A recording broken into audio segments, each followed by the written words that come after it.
أطيب تحياتي لكم دائما مع برنامج المسامح كريم. قيل في الصداقة: عندما تبحث عن صديق لا تبحث عن الكمال، فقط ابحث عن الصداقة. القصة اللي معنا خلاف بين صديقين عمر، في خلاف قوي جدا بينهما. صاحب المبادرة هو يوسف حداد. منتابع كل هالقصة، ولكن أولا نستقبل يوسف.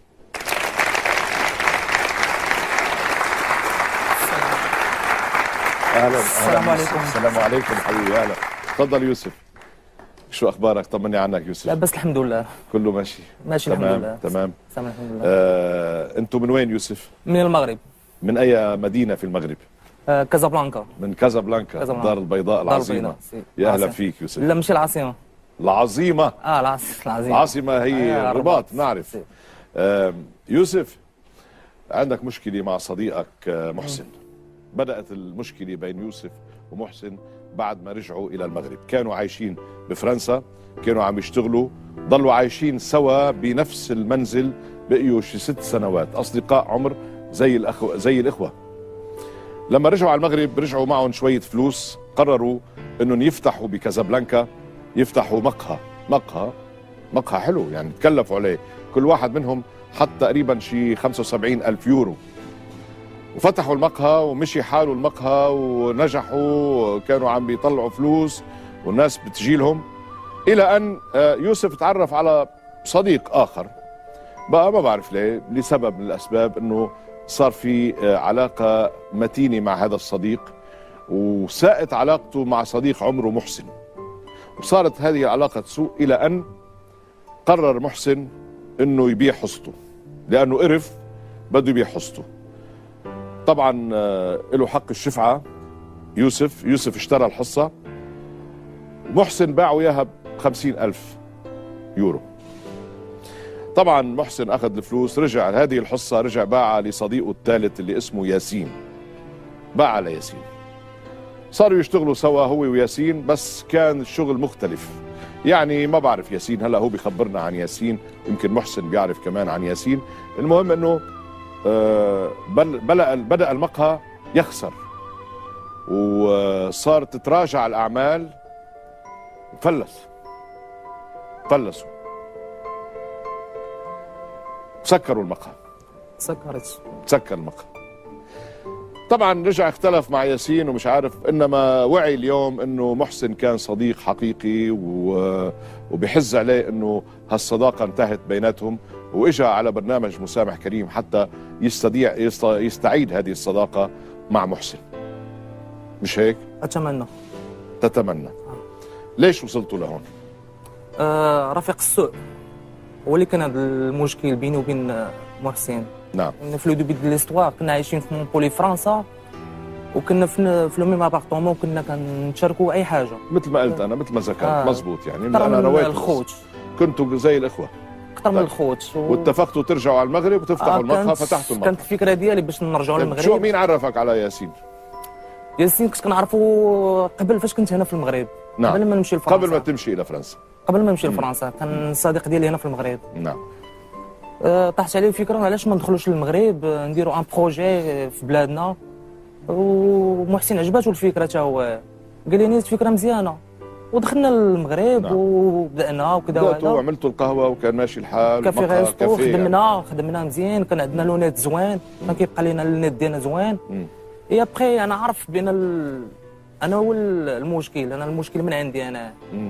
لما دخل بيناتنا ياسين، كان رفيق السوء. ليش دخل بيناتكم ياسين؟ شو عنده ياسين يعني حتى بعدك عن محسن؟ كان كيجي عندي كيقول لي محسن عنده هبه عليك في الريستو، محسن عنده نظره زوينه عندك في الريستو وكذا هذا. وانا فهمتيني، راك عارف كاين بعض المرات النفس كتلعب عليك. نعم. يا بخي كان ياسين ابري بعدين، بس خلينا نحكي عربي. ايه بعدين شو اللي حصل؟ بعدين انا ما بقيتش كنمشي للخدمه بزاف، نقول نوع من الكسل. محسن كان كيقوم بكل شيء. نعم. دخلنا في العام ونص الثانيه، الخدمه ما بقاتش كيف ما كانت. الخدمه ولات ناقصه لانه كل الشغل صار على محسن. صار على محسن وانت مش عم بتقوم بواجبك.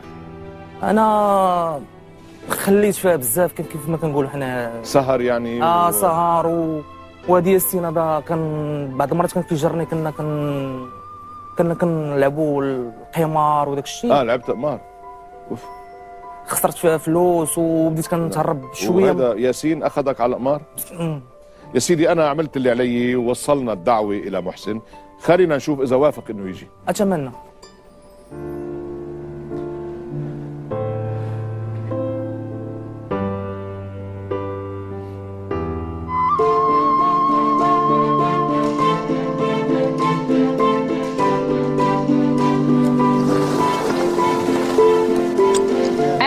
جورج، احنا الان كنتواجدوا بمدينه الدار البيضاء وبالضبط في ساحه محمد الخامس، ودابا غنمشيو باش غنتوجهوا عند السيد محسن صريح باش نسلموه الدعوه ديالو. اجيو معايا نشوفوا واش كاين.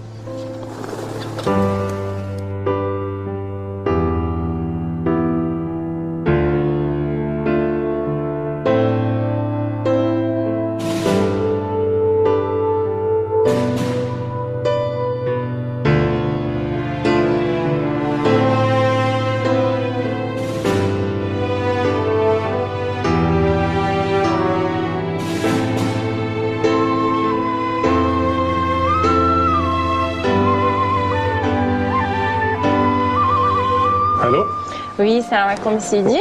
وعليكم السلام. كلشي مزيان؟ الحمد لله. محسن صريح هذا؟ هو هذا. الا كان ممكن نعرفك واحد الدقيقه نتكلم معاك لتحت. هو هذاك هو. اوكي ميرسي.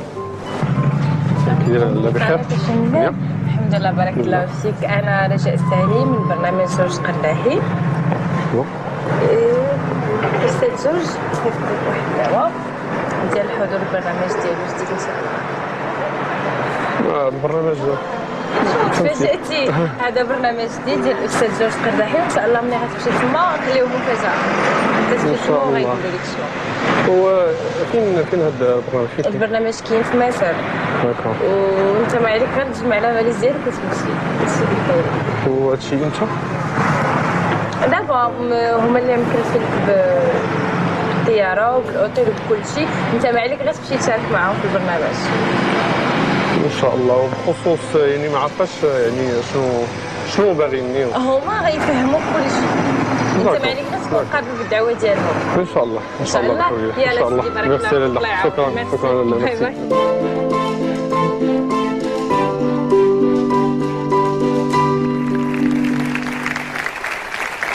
القصة اللي معنا الآن أبطالها من كازابلانكا الدار البيضاء من المغرب. معنا يوسف ودعونا محسن موجود في الخارج، ناطر أنه نعطي إشارة حتى يواكبوه إلى استوديو. طبعا هو موجود بالغرفة المعزولة، مش سامع ولا شيء عم بيصير بهالاستوديو.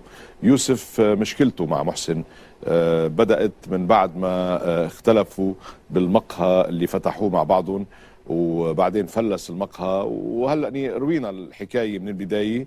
جاي يوسف بعد فراق له تقريبا شي سنه ونص، جاي يعتذر من محسن ويحاول يرجع الصداقه اللي كانت قائمه بينه وبين محسن عندما كانوا عايشين بفرنسا.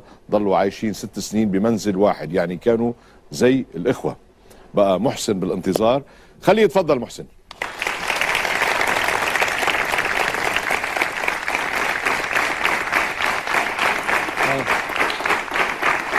اهلا محسن. اهلا، السلام عليكم حبيبي، كيفك؟ اهلا وسهلا فيك. طمنا عنك. سافا انتوا شو اخباركم؟ الحمد لله سافا ماشي الحال. انت اخذ على الفرنسي بعدك لانك كنت عايش بفرنسا. وبالمغرب تحكي فرنسي ولا مغربي؟ نص. اهلا وسهلا فيك محسن، شرفتنا على البرنامج، بشكرك انك جيت منك عارف شو فيه. نورتنا حبيبي، شكرا. طمني كيف الامور معك؟ الحمد لله. يعني الحياة ماشي وكل شيء تمام الحمد لله. ما تزوجت؟ الساعة تزوجت؟ الساعة مازال. تزوجت ولا لسه؟ لا لسه مازال. ناوي؟ ان شاء الله. ان شاء الله بالتوفيق ان شاء الله. كيف عايش مع الاهل؟ يعني عايش معهم يعني. نعم. الوالد والوالدة موجودين؟ شو عندك اخوة واخوات؟ عندي اختي، عندي اللي معايا دابا معنا في الدار، اما الاخوه اللي مزوجين عندي رجاء جمال بنات كلهم ستات يعني تزوجوا؟ لا كاين جوج يعني بنات؟ لا دراري دي غارسون دي غارسون، اثنين صبيان ولدين وبنت. وبنت يا سيدي الله يوفقكم. اللهم امين. يمكن عم تتساءل بينك وبين نفسك وقبل ما توصل على الاستوديو مين ممكن يدعيك على البرنامج؟ انا دعوتك طبعا، بس شرف لي، بس هو في حقيقة شخص طلب مني أن أدعوك. عارف؟ إيه، لذلك يعني أكيد هذا الشخص أنت بتعني له، مش إنه شخص ما بيعرفك، شخص بيعرفك وأنت بتعني له. بتحب تعرف من هو؟ يا ريت تطلع بهالشاشة.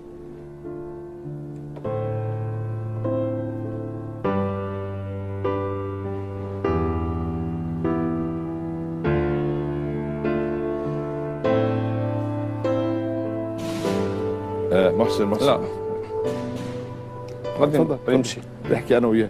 لا خليني احكي معك. تفضل محسن. لا هو اللي داعيني. لا انا داعيك مش هو. لا وش هو اللي داعيني؟ لا انا داعيك. هو فرجيك صورته هقول لك شو. هذا ما خصنيش نجلس، هذا ما خصنيش نشوفه. لا ابدا. طب خليك اقعد شوي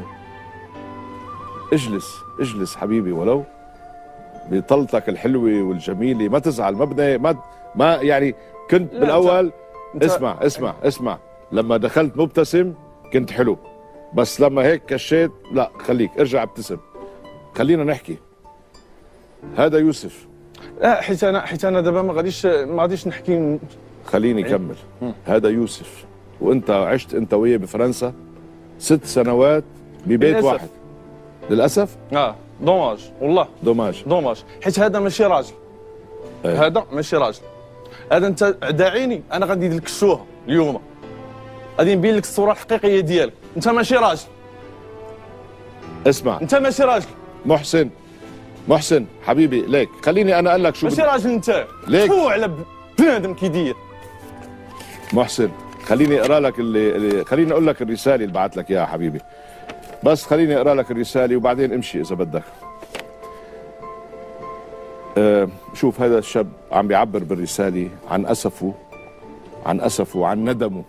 ما خصوش يندم، حيت هذاك الشيء اللي دارو ما غاديش يتحسب عليه حتى اليوم القيامه، ما غاديش يتحسب عليه دابا. نسيته انت يعني خلاص؟ لا ماشي ناسي، العافيه اللي فيا انا لداخل ما عمرها غادي تنسى داك الشيء اللي دار. هذا حول لي حياتي 180 درجه باش حولها 180 درجه. كنت عايش انا تما، عايش مرتاح. نعم. خدام. نعم. بلا سيرونس، بلا سيريسيس، بكل شيء. عطاني فكره دمرات لي حياتي. ايش الفكره؟ فكره ديال المشروع. فكره ديال المشروع. مشروع مطعم؟ مشروع مقهى يعني. المقهى بس كان ماشي المقهى. ما كانش شغال؟ كان ماشي. وليش بعدين فشلته؟ هذا ماشي بنادم. هذا ماشي ديال الشركه، ماشي ديال العشره، ماشي ديال والو. هذا كيعرف غير يضيع الفلوس، كيعرف غير يشتت الفلوس، كيعرف غير يمشي يضحك مع اصحابه، ما باغيش يدير حياته، ما باغيش يدير اسره ويدير حياته. انا ضيعني معاه. أنا لا ان شاء الله بترجع، ما بيضيعك، ما حدا بيضيعك، انت رجال ما بتضيع. بس بعت لك رساله لازم اقرا لك اياها وبعدين انت قرر. بيقول لك: صديقي الغالي محسن، لا يعرف المرء قيمه ما لديه الا حين يفقده. عرفتك في الغربه وكنت خير رفيق لي، وحين عدنا الى الديار كنت افضل صديق وشريك يساعدني على ان اكون افضل. لكني نسيت كل هذا باندفاعي، وبدلا من أن أحافظ عليك وأساعدك صرت عبئا عليك، وتركت نفسي لصديق سوء استغل طيشي ليفرقنا عن بعضنا. حين لم أحافظ عليك كان عدلا أن أفقد كل شيء وصلت إليه وأن أدفع ثمن تفريطي فيك. علمتني الكثير ونحن معا، وحين ابتعدت عنك تعلمت من غيابك أكثر، ولما تعاملت مع غيرك عرفت أنك كنت الصديق الحقيقي في حياتي. محسن، أعترف أني ظلمتك وأعتذر لك أمام الناس جميعا، وأرجوك أن تعطيني فرصة لأستعيد صداقتنا الغالية، وأرجوك أن تسامحني، والمسامح كريم. هذا البرنامج اسمه المسامح كريم محسن. il m'a piqué sur le dos السماقله. يعني بالعربي انه هو مش مهتم بالموضوع لانه طعنوا في ظهره. طعنك في ظهرك مزبوط ونحن نعترف بذلك. انا عرفت القصه كلها. لا غير باش نشرح للناس هادو، يعني هاد خليك قاعد، خليك سامعك والله. هاد الشخص هذا ماشي ديال العشره وماشي ديال والو، ماشي ديال والو، يعني صحاب يعني صحاب كيكونوا خوت، وهذا كان كيمثل عليا خويا. تعال شويه يعني ودا ليا فلوسي ودا ليا كل شيء. اقعد شويه. ودا ليا فلوسي ودا ليا كل شيء. انا حنحكي كل شيء. لا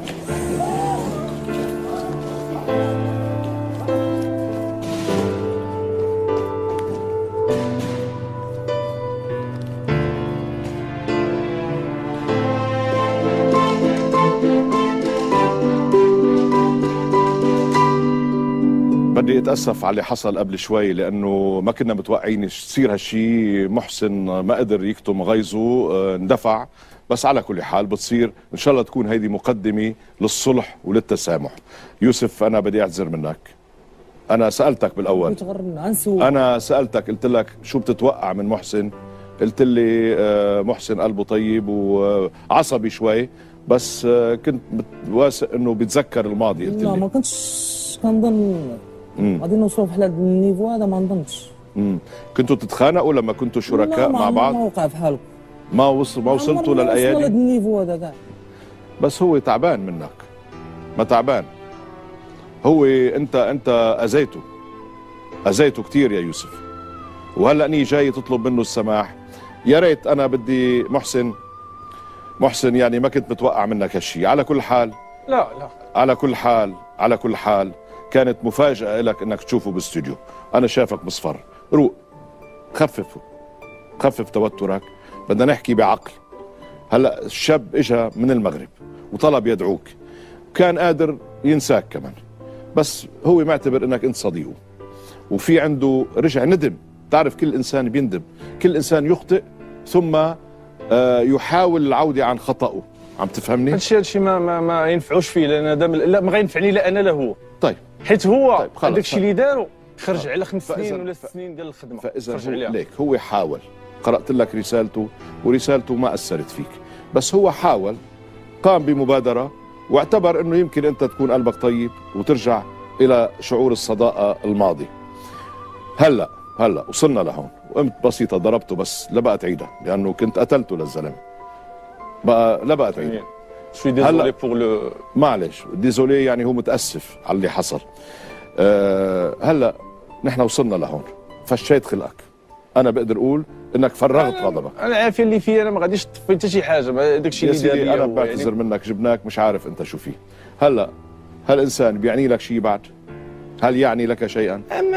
هل ممكن ترجع مثلا تفكر بصداقتك السابقه معه وترجع له صديق؟ لا ما يمكنش حيت ماشي واحد دار لك شي حاجه غير بسيطه، واحد دار لك حاجه كبيره، يعني كبيره اللي غيرت لك حياتك، خسرك فلوس. يعني كتكون حياتك غاده في واحد الاتجاه وكترجع تمشي في اتجاه اخر. بس هو ليك انا بس خليني اقول لك شغله محسن وانت بتفهم. راح هو في طريق السوق، يعني هذا تعرف على واحد واخذوا وعرفوا على القمار، صار يلعبوا قمار. عرفت كيف؟ يلعبوا ورق وقمار وجامبلينج. بعدين مشي بطريق وبعدين اهمل الشغل. هو دفع الثمن. هلا هو خسر. ماشي دفع الثمن، انا دفعته وانت دفعته. هذا الشيء اللي دارو هو دفع. خسر راسو، خسرني انا، خرج على راسو، خرج عليا حتى انا. خسرك. طيب يعني المشاكل اللي كيديرها هذا السيد هذا راه ما ليهاش هو واحد كيأذي راسو. اش تسنى منه؟ صحيح. اش تسنى منه واحد كيأذي راسو؟ يعني واحد كيمشي للقمر ويلوح فلوس حلال، اش تسنى منه؟ ياما بهالدنيا في ناس بيغلطوا، ياما في ناس يخطئون. مشي لوحهم في يعني صحيح. تعبوا، راح تعبكم، تعبك وتعبوا، حطهم بالقمار وبالسهرات، سواري بالسهرات. يوسف يعني معلش، هلا انت وعيت من الضربه، فيك ترجع تحكي له كلمتين لمحسن اذا بدك. قول على صوت عالي خليه يفهم. محسن هيدي فرصه لإلك، قل له ليش جيت لهون واحكي له بصراحه بوضوح. انا اليوم جيت عندك باش نقول لك تسمح لي، ولكن هادشي اللي وقع دابا ما كنتش كاع ديرو لا على البال ولا على لا لا لا باش نتفاهموا، واش تفاهم على واحد واخا الحاجه؟ كاع غير اسمع باش تفاهموا. مشيتي عند امين قلتي لي هذا كنت كنشربو وكنت كنوكلو وكنت مسكنو في فرنسا. هادشي واش كاين؟ هادشي كامل كاين. كنتي كتصرف عليا كتوكلني، كنتي كتشربني.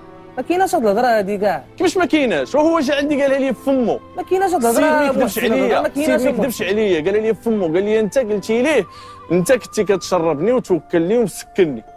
سيدي الله يخلف عليك. محسن هضرنا ودوينا ودوينا هادشي ما هضرناش فيه حنا كاع. هادشي ما هضرناش فيه. هادشي كيجيو يقولوا لي الدراري. واش هاد النيفو اللي وصلنا ليه دابا؟ كيجيو يقولوا لي الدراري يوسف. طيب هادشي راه ماشي كنقولوا انا، انت راك عارف وقلتيه ليه، انت راك عارف. هو جا عندي قال لي يا يوسف، قال لي كنتي كتوكلني وتشربني ياك اسيدي. ما تصدق كل شيء. حسيت كتخلصني واقيلا مخدمني يقول اللي يبغى محسن. اللي عنده فمو راه يقول اللي يبغى. ماشي يقول اللي يبغى، ماشي يقول اللي يبغى. وانت كتقول ماشي غير واحد، قلتيها ل 70 د الخلق، قلتيها لكل شيء. دابا بقى عندك 100 دار صافي قلت لك انا كتهضر فيا. انا نعرفو دابا هادشي كامل اللي درتي وما بقاش قادك. محسن خليني اساله انا سؤال. انت قلت له لهذا امين انه انت كنت تاكلوا وتشربوا وتسكروا؟ ما كايناش هذا الحوار، الكونفرساسيون ما كايناش. ما حكيتوش؟ ما كايناش. المشكل اللي عندي مع محسن هو ياسين، هو هذا هو البروبليم اللي عندنا هنا. طيب بس انت عم بيقول انك تكلمت عليه انك انت بفرنسا ما كايناش هذا الكونفرساسيون. بتسكنوا بتاكلوا بتشربوا. ما كايناش هذا الكونفرساسيون هذه اخذ على خاطره منها كمان. ما قلتش انت هالكلام. ما كاينش هاد الهضره هذه. ما كايناش ما حكي هالكلام. انا كنسمع الكونفرساسيون. ما حكي هالكلام يا محسن، ما حكي. انت ليك لا انا قال له تسمع الايه الكريمه واذا جاءكم فاسق بنبأ فتبينوا ان تصيبوا قوما بجهاله فتصبحوا على ما فعلتم نادمين. لا ولكن يجيك 7 الناس ولا 8 الناس نفس الهضره كتقال.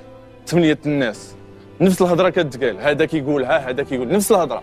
يعني 8 الناس كلهم عليه. تعرف في مثل عندنا بالمشرق العربي بيقول توقع البقره وبيكتروا السلاخين. لما يصير في خلاف بيدخلوا كل الناس، كل واحد بيصير يجيب خبر وبيصيروا يكبروا الخلاف. الناس بينبسطوا انه يكون في خلافات بين الاخرين، بيبقوا يمكن عن حسد، يمكن ناس محسودين منك. هذا امين محسود منك ومنه لما كنتوا عاملين الكافيه وماشي الشغل. انا ايش يخبر؟ انا ماشي شغلي، انا يدوي يقدر يعطينا اتساع، اعطيني اتساع اخويا، اعطيني اتساع. رجع له شويه محسن، اعطيني اتساع. ايش قلت له؟ محسن رجع له شويه. يعطيك شو؟ اعطيني اتساع يبعد مني. محسن ما بدك اياه. خلص محسن خلص رجع له شويه محسن، رجع له شويه. حنا انا وياه يعني كافحنا. يعني السنين ما خرجناش كاع. طبعا ما كناش نخرجوا. انا ما كنتش كنسهر، ما كنتش كنخرج. انا بعرف شو الشغل. يعني كنت الخدمه. شو الشغل بالغربه يعني؟ كو دو ترافاي. يعني ما كاينش لا هادي لا لوح فلوس لا والو. يعني جمعت هذيك البركه، ديك البركه قلت يلاه مرحبا سيدي انت صاحبي، مرحبا يلاه نمشيو نديروا هذا المشروع، نسترزقوا الله في بلادنا، يعني نكونوا حدا والدينا. خرج على كل شيء، خرج على كل شيء. بحال تعرف في قصيدة الشاعر الإنجليزي كيبلينج اللي بيقول لابنه إنه يا ابني إذا عرفت كيف توقع وترجع توقف بتكون ساعتها رجل. لازم تكون هيك. الحمد لله. الحمد لله أنا يعني واقف. يعني الحمد لله كان يعني خدام. يعني كنجيب سيارات من الفواتور من الأوروب كنبيعهم في لا ماشي. يعني هلا خلينا نرجع لموضوعنا احسن ما نطول الحديث. انا انا بحب انه الناس تتسامح والناس ترجع لبعض، بس لما يكون في امور مثلا في عائق، ما في حقيقه، يعني ما في شيء صادق بالقلب، احسن ما يصير في صلح. بس اذا انت بتشعر انه فيك تسامحوا وفيكم ترجعوا تبنوا هالعلاقه شوي وشوي وترجعوا زي ما كنتوا، لانه كافحتوا سوا بفرنسا وعشتوا سوا بنفس المنزل واكلتوا نفس الشيء وتقاسمتوا الرغيف الخبز، بقى فيك تقاسمتوا الباجيت بفرنسا، مش هيك؟ بقى اذا بتحب تسامحوا ما بدي اضغط عليك، فكر، معك 30 ثانيه فكر. والله انت الله يسامحك يا يوسف، انت الضرب اللي عملته ما بينعمل. ايه محسن جورج، انا ما كنكذبش، ايه كذوب ما عنديش. نعم برافو عليك. يعني هو كذاب كذاب. بس يعني هيك تغير. كذاب، لا كذاب يعني الواحد كذاب ما يمكنش تصالح معاه ولا تصاحب معاه ولا تخرج معاه. انا هو عارفني، يعني عارفني انايا الكذوب ما عنديش معاه. واش الواحد كيكون كيدير شي حاجه وكيجي عند صاحبه كيقول ليه لا راه كاينه مخبعه غير هنا، راه لي ورق الضريبه يعني لي فينيت ديال المحل، هما هنا هما مخبعينه هنا، نعطيهم لك غدا، نعطيهم لك بعد غدا، نعطيهم لك بعد غدا. يعني انايا تنشوف هذا السيد هذا فين باغي يوصل بهذا الشيء، يعني ونرجع نتصالح معاه هو كيكذب عليا ونرجع.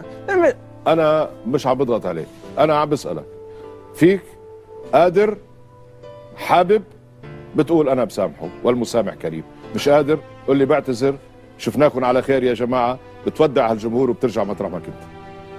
ما نكذبش عليك، ما غاديش نرجعوا كيف ما كنا، انا نسامح.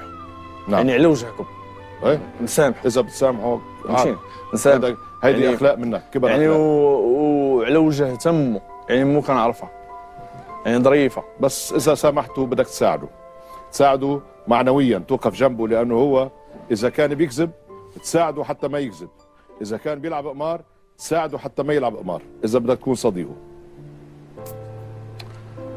كما قلت لك انا نقدر نسامحه ولكن ما نقدرش نثيق فيه. ما لازم تثق فيه، مالوغوزمون ما نقدرش نثيق، ما لازم تثق فيه. لا ما عم بقول لك اللي بيسامح ما بينسى، بتسامح بس ما بتنسى. فاذا انت بدك تسامحه. مسامح والمسامح كريم. خلاص يلا الحمد لله.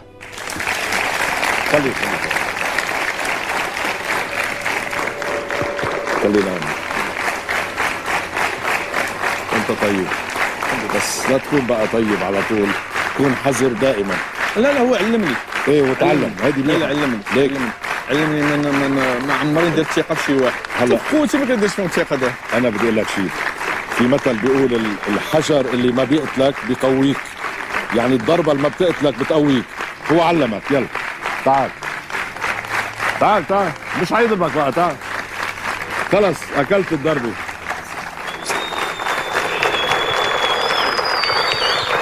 فرد 20 رجليه ونتحول بس عود ليك. اثنينكم اخطأتوا، بس هو الاخطأ لا، والخطأ هذا اثنينكم بتتعلموا منه. هو لازم يتعلم انه مش دائما بيلاقي صديق مثل هذا الصديق، وعرف وهو ندمان. وانت تعلمت هلا انه مش لازم تثق، لا يجب ان تثق بكل شيء ولا بحدا. علمني وانت شيء واحد. وانتبه وكون صاحي وواعي، والحياة قدامكم، اثنينكم شباب، الله يوفقكم ترجعوا سوا الى الدار البيضاء. لا تضربوا برا بقى. يلا شكرا. يلا شكرا لك. كله دير بالك منه.